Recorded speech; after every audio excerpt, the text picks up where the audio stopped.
Hello, kakabsat, ka-Ilocano, ka-Ilocana. For today's video nga is agawid kaming hometown, Mia LU. Habang hinihintay nga namin yung sasakyan namin, ipapakita ko lang sa inyo kung gaano kadami ang aming dala. Yes, lahat yan mga ka-Ilocana. So, ayan na nga, nakasakay na kami at papunta na kami ng Cubao Terminal. At ngayon ko lamang na-discover na meron palang dual video ang aking cellphone.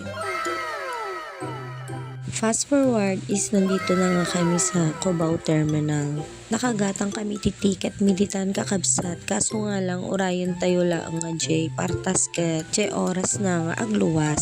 So that moment nakalugan kami nagururay kami lang nga agbiyahe atoy nagluganan mi kasama nga natin si Tita Mildred at saka si Inang uuwi ng La Union. For the go, food is life talaga para kay Aling Corazon. Ayun nga mga kakabsat, hindi ko na rin kayo isasama sa aming biyahe dahil super antok na ang grasya nyo. For the shortcut is Pangasinan na nga pala tayo mga kakabsat. For the shortcut ulit, nandito na pala tayo sa Town Plaza ng City of San Fernando. So nga rod, ada tayo dito yan. Ayan, Tipartas, City of San Fernando Terminal guys. So dito na nga pala tayo bababa mga ka-Ilocana kasi magpapasundo tayo kay Papa. Ayan nga pala yung sundo namin. Ada tayo nga rod dito yan. Ket orayon tayo nga bumaba tayo dito. Ayan, Tibas. Super thankful and blessed nga tayo kasi safe ang ating biyahe. For the go, bababa na tayo. Kitain nyo kakabsat ka-Ilocana ka-Ilocano no kasat no nga mapuno ajay lugan. Karkarga ni dading-dading.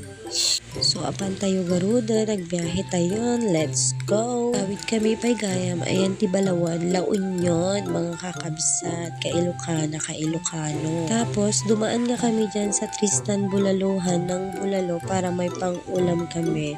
So tignan nyo naman si dading-dading guys. Parang siya yung may-ari kasi nandun pa siya sa loob para bumili. Home sweet home.